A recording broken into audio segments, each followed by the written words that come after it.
Afghanistan is the longest war in American history. After the terrorist attacks on September 11, 2001, America and its allies invaded the country. The Taliban, the hardline Islamist group that ruled over Afghanistan, had sheltered al-Qaeda and its leader, Osama bin Laden. Nearly 20 years later, the conflict has achieved very little. It's a country in ruin. The Taliban still controls much of it. And the war is showing no signs of slowing down. So levels of violence are enormous. In 2018, 25,000 people died in Afghanistan. So what has made America's war in Afghanistan unwinnable?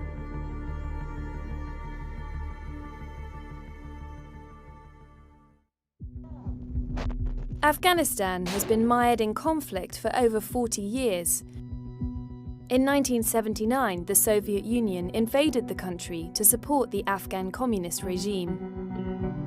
In response, America funded Mujahideen rebels to fight the Soviet forces as part of an American proxy war.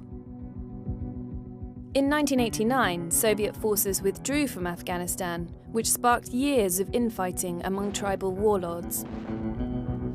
The chaos created fertile ground for the Taliban to grab power, and in 1996 they took control of Kabul, Afghanistan's capital, and established themselves as the government in much of the country. 3 years after the American invasion in 2001, democratic elections were held in the country. But neither military reinforcement nor peace talks have ended the fighting. So every president in their own way has tried to win the war in Afghanistan. They've put troops in, they've taken troops out. None of them have really managed to fundamentally change the course of the war itself. My fellow citizens, events in Iraq have now reached the final days of decision. President George W. Bush pulled resources away from Afghanistan to focus on his war in Iraq. In one of the most difficult decisions that I've made as president, I ordered an additional 30,000 American troops into Afghanistan. President Barack Obama put huge amounts of troops into Afghanistan to try and knock the Taliban into a deal, to try and win the war there. And the American presence hasn't been all bad. For all the good they've done, allowing girls to go back to school, creating a democratic government, there's no real sense in which much of that can survive beyond the period in which the Americans leave and the funds dry up. That's because the Taliban are now in control of more of Afghanistan since 2001. Today, almost 18% of all Afghan districts are under Taliban control, and 48% are contested. How have they been able to extend their power? The Taliban don't have military might. They don't have warplanes or tanks or advanced equipment. What they do have is local legitimacy. They have persuaded many people that their version of swift Islamic justice is more legitimate than the corrupt Afghan government. And they've been propped up by neighbouring Pakistan. Some people will say Pakistan, which helped form the Taliban in the early 1990s, was too committed to helping their Islamist allies survive. They sheltered the Taliban leadership in Pakistan. They gave arms and weapons to the Taliban to help them gain support in Afghanistan. There is also drug money. 90% of the world's heroin comes from Afghanistan, and this is a strong source of funding for the Taliban.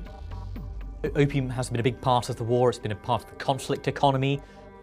The profits help fund them, making the Taliban one of the wealthiest armed non-state groups in the world. Efforts to destroy the opium crop effectively destroyed the livelihoods of farmers and in some cases made them more sympathetic to the Taliban. And more hostile to the government the Americans installed after 2001. People will say that the West created an overly centralized, domineering state in Afghanistan run by an overly powerful president who didn't pay attention to the ethnic, tribal, social heterogeneity of the country. I think all of these were reasons, but I think it's also the case that no big counterinsurgency campaign with lots of troops has ever really worked in a society like Afghanistan in recent years. Is it time for America to leave? President Donald Trump has been trying to strike a deal with the Taliban to reduce the amount of American troops in Afghanistan. Donald Trump kicked off the most serious negotiations between America and the Taliban that have ever occurred, only to have decided to walk away at the last minute. As both parties were about to meet in September 2019, a Taliban attack killed an American soldier. Donald Trump doesn't want to go into his election with 14,000 troops in Afghanistan. If America is seen to be in a rush, the Taliban will simply count down the clock until everyone leaves and they can take over Afghanistan. If and when the Trump administration and the Taliban strike a deal, the worry is that Mr. Trump will quickly reduce troops in Afghanistan without securing lasting peace. What's absolutely important is that the Americans and the international community are patient and they encourage a power-sharing agreement in Afghanistan between the Afghans, between the Taliban, that isn't cobbled together in a few months. But does the Trump administration have the will to do it?